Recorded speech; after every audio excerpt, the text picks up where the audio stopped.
இன்றே டவுன்லோட் செய்து உங்கள் ஃபேவரட் ஷோக்களை என்ஜாய் பண்ணுங்க.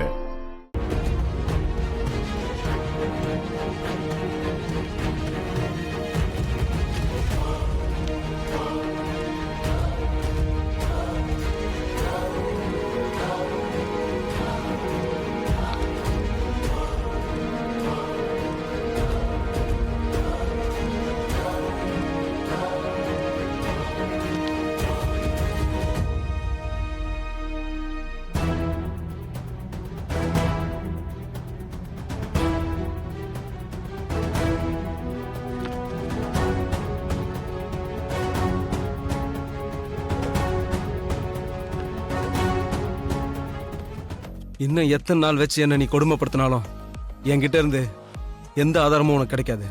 உங்ககிட்ட இருந்து என்னை காப்பாத்த கண்டிப்பா ஆதி வருவாரு. எனக்கு நம்பிக்கை இருக்கு.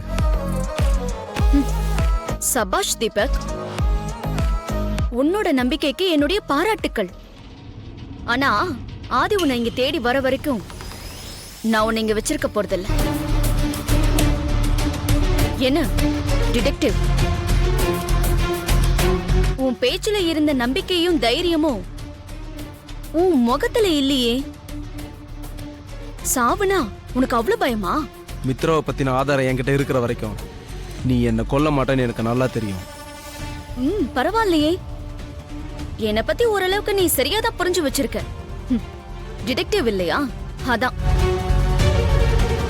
கடைசியா உன்கிட்ட கேக்குறேன், அந்த பென்டிரைவ் எங்க இருக்குன்னு உண்மையை சொல்ல போறியா இல்லையா?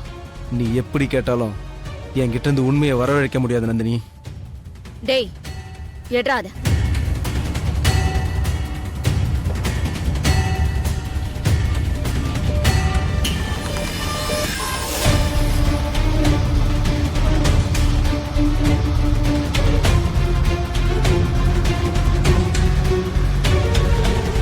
என்ன பண்ண போற? ஊசியை போட்டு என்கிட்ட இருந்து உண்மையை வரவழைக்க போறியா? அது நடக்காத நந்தினி. உன்ன மாதிரி மன வலிமை உள்ளவங்க கிட்ட ஊசி போட்டு முழுசா உண்மையை வர வைக்க முடியாதுன்னு எனக்கு நல்லா தெரியும். இது உன்கிட்ட இருந்து உண்மையை வர வைக்க போற ஊசி இல்ல, இது உனக்கு முடிவு கட்ட போற ஊசி. டேய் அவனை அழுத்தி பிடிங்கடா.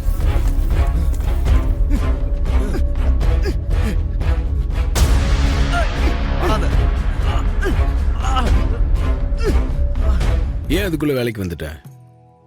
கொஞ்ச நாள் ரெஸ்ட் எடுத்துட்டு வரலாம்ல. ஏற்கனவே எனக்கு பணிவிடெல்லாம் செஞ்சு ரொம்ப எனர்ஜி ஆயிடுச்சு மாமா. அப்புறம் எதுக்கு ரெஸ்ட்? நல்லா பேச கத்துக்கிட்டல. எல்லாம் உங்ககிட்ட கத்துக்கிட்டதா மாமா. சரி, மதியம் என்ன சமையல் பண்ண போற? ஆமா, லஞ்ச் சாப்பிட வரேன், எனக்கு பிடிச்சதெல்லாம் சமைச்சு வைன்னு சொல்லுவீங்க. நானும் ஆசையா எல்லாத்தையும் சமைச்சு வச்சுட்டு சாப்பிட வாங்கன்னு போன் பண்ணா நான் மீட்டிங்ல இருக்கேன்னு சொல்லுவீங்க. அன்னைக்கு ஒரு முக்கியமான மீட்டிங் இருந்துச்சு, அதான் அப்படி சொன்னேன். இன்னைக்கு நீ லஞ்ச் ரெடி பண்ணு, நான் சாப்பிட்டு தான் வெளியே போவேன். சரியா? நீங்க சாப்பிட்டு தான் போவேன்னு சொன்னதுக்கு அப்புறம் நான் சமைக்காம இருப்பேனா மாமா? நான் இப்பவே போய் சமைக்க ஆரம்பிச்சிடுறேன்.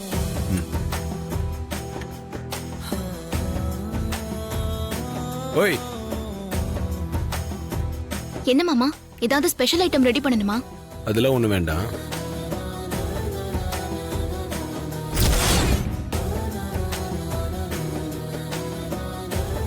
என்ன மாமா அப்படி பாக்குறீங்க? நீ குத்திருக்க நேம் பேட்ச் எடுத்துரு.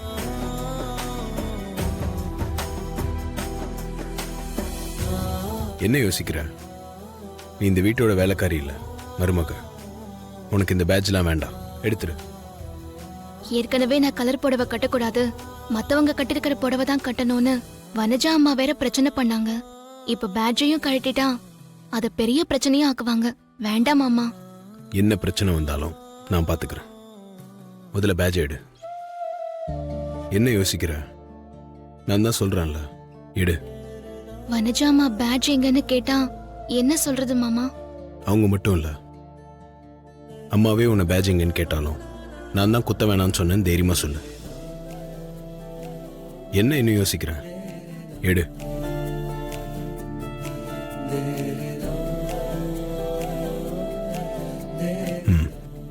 குட். நீ போய் லஞ்ச் ரெடி பண்ணு. அதெல்லாம் இருக்கட்டும். யாடி நீ இந்த வீட்ல? சமையல்காரி தான். ஆட ஞாபகம் இருக்கா உனக்கு?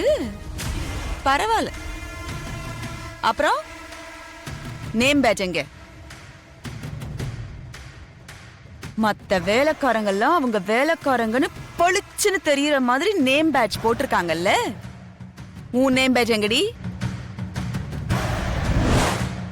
அவங்க மட்டும் இல்லை, அம்மாவே உன்னை பேஜிங்கன்னு கேட்டாலும் நான் தான் குத்த வேணாம்னு சொன்னேன். தைரியமா சொன்னேன். ஏய் இங்க பாரு, அது தொலைஞ்சு போச்சு, உடைஞ்சு போச்சு, ஓடி போச்சு, உக்காந்துக்குச்சு, ஒளிஞ்சுக்குச்சுன்னு என்கிட்ட கதையெல்லாம் சொல்ல முடியாது. எங்கடி நேம் பேட்? ஓ கரெக்ட்.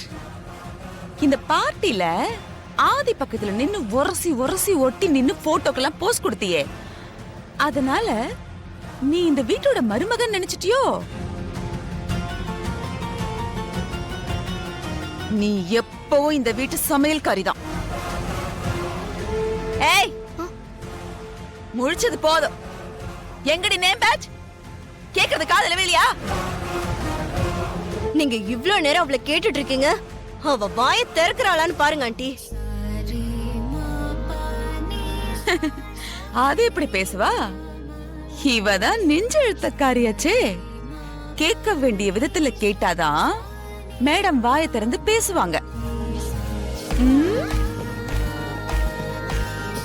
கை மேல பட்டு ரொம்ப நாளாச்சுல்ல, பட்டாதான் வார்த்தை வெளியே வருமோ?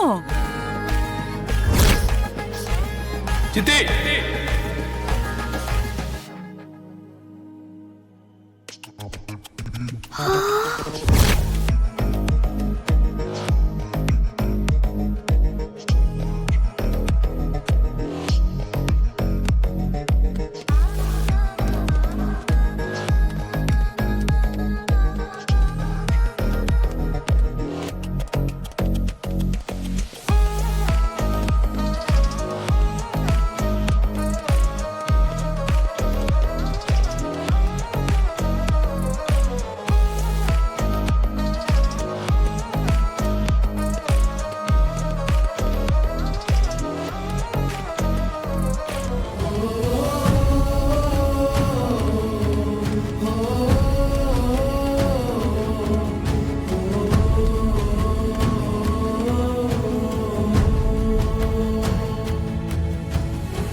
பார்வதி கிட்ட நேம் பேட்ச் குத்திக்க வேண்டாம்னு நான் தான் சொன்னேன்.